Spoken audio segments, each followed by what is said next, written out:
Hey, this is Justin, the Flipping Accountant, and today I'm going to be showing you how to add a product to your favorite list on the Amazon Seller app. If you find this helpful, please consider subscribing and liking the video.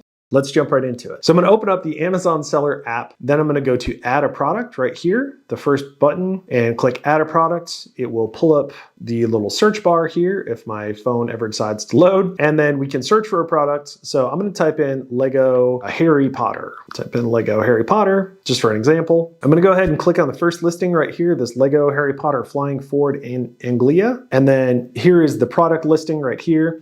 Then in the very bottom of the screen, there is a little favorite button.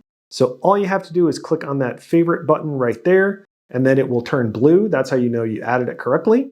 And then now it's been added to our favorites list. So I will show you that it's been added to my list real quick. I'm gonna click back and back. So we're back to the home screen. I'm gonna go back to add a product and then click on favorites right there in the middle. And it has been added to my favorites list. And every time you add a favorite, it will add it to the very top of the list. So that's how you add a favorite to your Amazon Seller app list. If you found this video useful, then please consider dropping a like. Thanks for watching. Have a great day.